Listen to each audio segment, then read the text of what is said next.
नमस्कार दोस्तों, मैं हूं योगेश राणा और आइए इस बार सवाल से शुरुआत नहीं करते हैं, शुरुआत एक तुलना से करते हैं। सवाल इस वीडियो के अंत में पूछेंगे और तुलना यह है कि सेना का एक सिपाही पूरी मेहनत और पूरी ईमानदारी से देश की सेवा करता है, अपना काम करता है, लेकिन क्या एक विधायक और सांसद उतनी ही ईमानदारी से और उतनी ही मेहनत से जनता की सेवा करता है? यह बात मैं इसलिए पूछ रहा हूं क्योंकि यदि विधायक और सांसद शपथ लेने के बाद एक दिन भी अपने पद पर रह जाते हैं तो उनकी सारी उम्र के लिए पेंशन पक्की हो जाती है और उनके निधन के बाद परिजन को आधी पेंशन मिलती है। लेकिन सेना के एक जवान को 4 साल की सेवा के बाद भी पेंशन क्यों नहीं? यह एक बात है। एक विधायक को कितनी पेंशन और कितनी सैलरी मिलती है, इस पर बात करेंगे क्योंकि सरकार एक योजना लेकर आई है जिसका नाम दिया है अग्निपथ। मैं इस योजना के पक्ष और विपक्ष पर बात नहीं करूंगा क्योंकि इसके विपक्ष में बात करने वालों के पास पर्याप्त लॉजिक है और इसके पक्ष में बोलने वालों के पास भी पर्याप्त लॉजिक है। लेकिन पक्ष और विपक्ष के तर्क वितर्क के बीच में एक सच यह भी है कि जो नौजवान सेना में 4 साल के लिए भर्ती होंगे और जब 4 साल बाद 4 जवानों में से 3 जवान 4 साल की सेवा के बाद घर वापसी करेंगे तो उनको कोई पेंशन नहीं मिलेगी।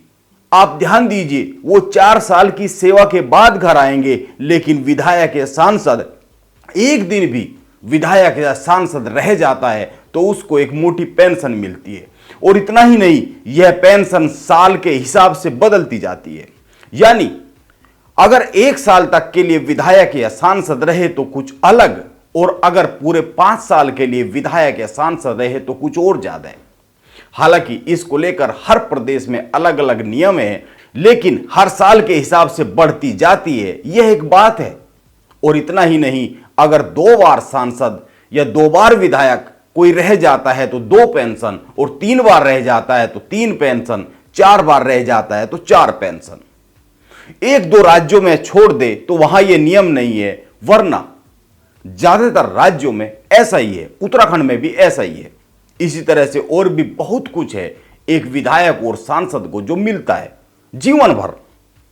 कितना पैसा मिलता है इस पर भी बात करेंगे क्योंकि पहली बात, हर प्रदेश के हिसाब से पेंशन अलग अलग है और फिर इसमें तमाम किस्म के भत्ते भी होते हैं। उत्तराखंड में एक दिन का विधायक होने पर ही 40,000 रुपये पेंशन पक्की हो जाती है। बाद में कितने साल और कितनी बार विधायक बने यह इस पर निर्भर करता है। एक और बात, विधायक और सांसदों को सैलरी भी मिलती है। देश में विधायकों की सबसे ज्यादा सैलरी की बात करें तो तेलंगाना प्रदेश में मिलती है करीब 2.5 लाख रुपए। इसके बाद महाराष्ट्र का नंबर आता है, फिर दिल्ली आती है, इसके बाद उत्तर प्रदेश आता है और इन प्रदेशों से होते हुए हमारा प्रदेश उत्तराखंड 6ठे नंबर पर आता है। उत्तराखंड में एक विधायक को हर माह 2,04,000 रुपए सैलरी के तौर पर मिलते हैं। यह बात कोविड के समय खूब चर्चा में आई थी क्योंकि उस समय विधायकों ने अपनी सैलरी का 30% हिस्सा कोविड फंड में देने का निर्णय लिया था।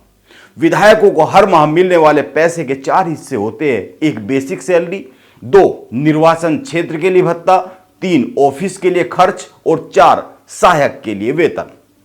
ट्रेवल अलाउंस महंगाई के हिसाब से बदलता रहता है।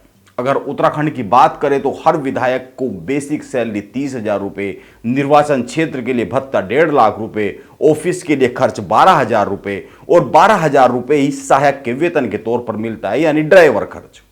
इस तरह से यह 2,04,000 रुपये बनता है।